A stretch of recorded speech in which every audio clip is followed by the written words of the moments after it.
मेरा नाम है वैभव। मैं मेरे घर से दूर दूसरे शहर में इंजीनियरिंग की पढ़ाई कर रहा हूँ। तो वैसे ना अभी मेरा सेमिस्टर खत्म होने को आ रहा है और सोच रहा हूँ कि मैं अपने घर चला जाऊँ। वैसे आपको लग रहा होगा कि मैं घर जाने वाला हूँ तो बहुत एक्साइटमेंट होगी ना, लेकिन ऐसा बिल्कुल नहीं। मुझे तो उल्टा शिकायत है घर वालों से। यार ये आजकल के मम्मी पापा को कौन समझाएगा।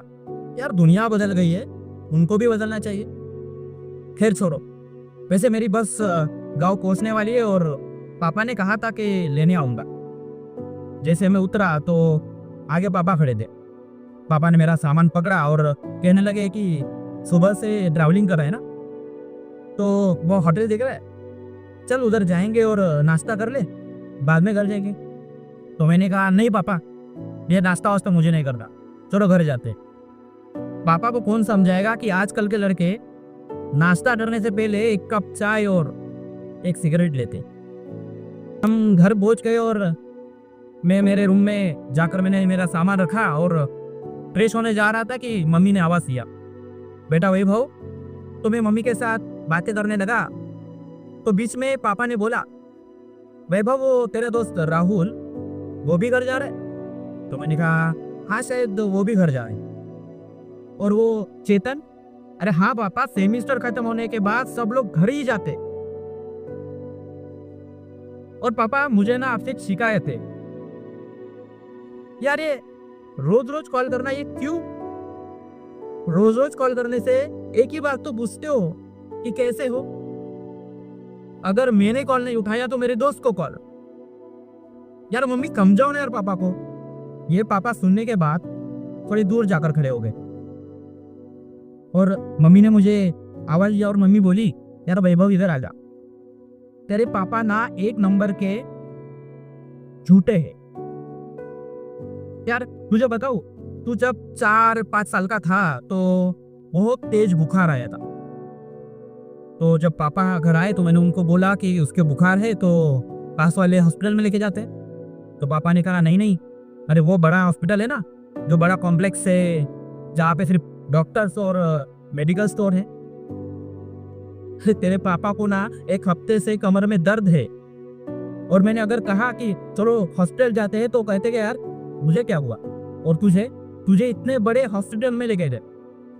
जब हम हॉस्पिटल में पहुंचे, डॉक्टर को दिखाया तो डॉक्टर ने कहा बुखार है, आप ये दवाई लेके आइए, तब तक मैं इसे एक इंजेक्शन लगाता हूँ। तेरे पापा मेडिकल में गए तो डॉक्टर ने जैसे इंजेक्शन निकाली और उसकी सुई देखकर तो दौड़ा भागा बाहर निकल गया।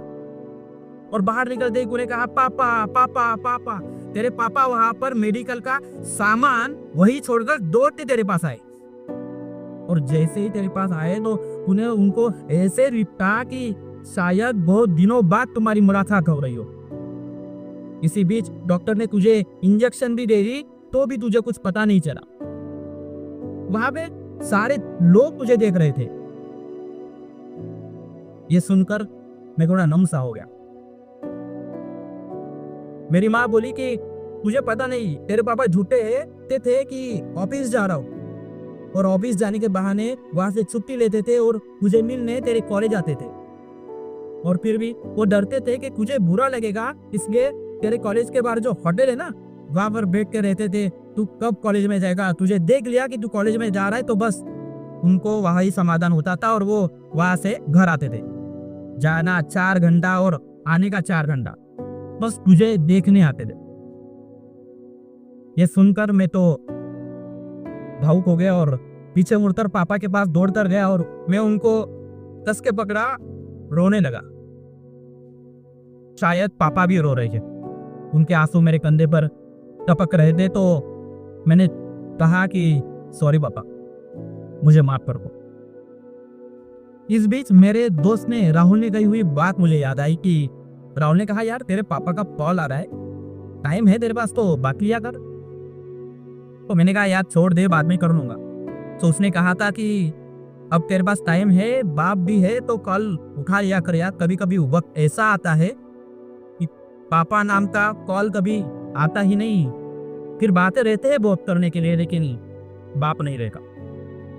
ये याद करने के बाद मैं पापा को और कस के पकड़ा और रोने लगा, तो पापा ने मेरे पीठ पर हाथ घुमाया और मेरी माँ से कहा कि अरे यार क्या कर रही हो, इसके लिए कुछ बनाया होगा, पहली बार इतने दूर से लड़का आया है तो उसको कुछ खिलाओ। तभी मैं दौड़कर बाथरूम में गया और मेरा चेहरा धोने लगा। शायद ऐसा पहली बार हो रहा था कि आईना मेरे सामने था और मैं उस पर झाँक कर देखने की कोशिश भी नहीं की। फिर खाना खाते वक्त भी पापा और मम्मी से नजरें नहीं मिला पाया, और जब सोने गया तो नींद भी नहीं आ रही थी। शायद उस दिन मम्मी पापा दोनों भी नहीं सोए होंगे। सुबह उठ के जब मैंने देखा तो सब कुछ नॉर्मल, कुछ भी बदला नहीं का, लेकिन हाँ, नहीं बदल गया था। उस दिन मैं बदल गया।